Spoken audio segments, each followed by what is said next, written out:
Hello and welcome to the Revenge of the Drive-In commentary track for You Only Live Twice, also known as YOLT. But this one, to me, is just, it's a really silly movie. It's got ninjas, it's got nuclear weapons, it's got a silly but awesome villain. This is still the best Blofeld we've ever gotten. We've gotten how many different variations of him? Because we get 4? Well, yeah, because we get 3 different Blofelds in 3 consecutive movies here. And then you get the fake Blofeld, whose name they can't say in For Your Eyes Only. And then you get Christoph Waltz. Yeah. Donald Pleasance is easily the best of them, I would say. Not necessarily that he's the best actor. Christoph Waltz is an excellent actor. Telly Savalas is an excellent actor. Oh, also directed by Lewis Gilbert, fresh off of Alfie. He directed Alfie in 1966, one of the greatest British films ever. And then he immediately jumped to do Schlock, I guess. And if I'm not mistaken, I think he also did The Spy Who Loved Me. So I think he returned to the James Bond series later on also. Which, The Spy Who Loved Me, all right. I think it's excellent. I think that's a top 10, top 8 Bond movie. Do you think, Secret Agent is still a big Halloween costume? Because, I just feel like it's easy. What do you just wear a suit? Yeah. Suit, nice That's pants, lame. nice shoes, That and you carry a sucks. water pistol full of vodka. Okay. Well, I was going to say that's lawyer, except for the gun part. Or it's like businessman. I don't know if it is a popular one, but just because I feel like it's so generic. Now, here's the question, though. Let's say you wanted to do a James Bond Halloween costume. Let's say, here's the thing. We are throwing a James Bond costume party, whether it's Halloween or not. Everyone needs to have their own unique James Bond look. I mean, probably someone will repeat. You're going with the romper, obviously. Absolutely, but yeah. I'm glad you remembered What that, are some other examples of you could do James Bond with a jetpack from the beginning of Thunderball. You could just have a gray suit and a jetpack and gold or brass or bronze helmet or whatever. You could do that. I think other generic James Bond would be black pants, white suit, red carnation, white tie, as in Dr. No. That's what he wore in Dr. No and the beginning of Goldfinger. Maybe Goldfinger, I think he is. He's Goldfinger. He's got the white tux in the beginning of Goldfinger, that positively shocking sequence. Yeah, that's it. Yeah. You could also do. Oh, here's a good one.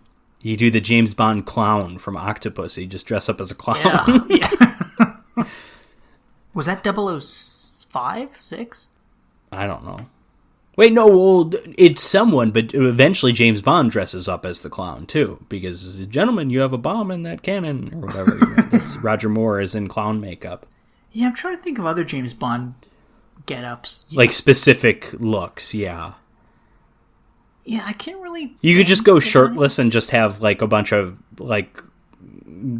fake hair, to go for, the shirtless Sean Connery look, to look, really hairy. Wait, can you dress as Japanese Sean Connery? Is that considered an iconic I look? don't know. That might be going a little too far, but I'm sure there's others. Maybe we'll even see some throughout this film. But yeah, the James Bond, the Japanese James Bond, I think he's just wearing a robe, right? And then he's just got yellow face on. Yeah, it's the best one. That's the best James Bond.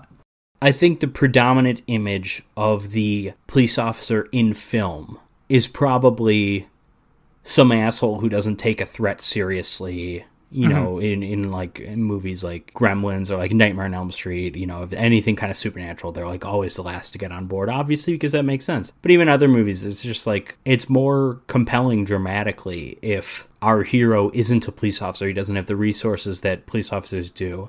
Another one would be any superhero movie, right? Yeah. Police are, with the exception of some of the Batman movies, which at least portray Gordon as competent, if not the other cops, So it's just more compelling when our hero doesn't have the same resources that the police do, except for, of course, superheroes who have way more resources than anybody, and I don't know how they're entertaining to anybody, but the whole thing is, it's the opposite with television, because there's so many cop shows. Law and Order, all these shows, people just like watching those shows. There will always be thousands of cop shows. So I never thought of that, but I feel the dominant image of police officer in movies is very different than the dominant image of a police officer in television. Mm-hmm. There's a lot of scenes throughout the James Bond series that I just cannot take seriously because of Austin Powers. This movie might have the most of them. Yeah, I think this is where like Austin Powers got a lot of it. Like this and what was it? Like Goldfinger, Doctor No. I think these early Sean Connery James Bonds are where... Yeah, it's the Connery movies more than anything, which is fair because I think the Connery movies are funny because they've aged. The Roger Moore movies are funny just because they're stupid. You know, it's not necessarily that they're aged. Those were bad ideas when they made them. Yeah. These weren't necessarily bad ideas in 1967. It's just in hindsight they were, you know. Yeah, yeah. So in Japan, men come first and women come second. And sometimes not at all. It's the Austin Powers response.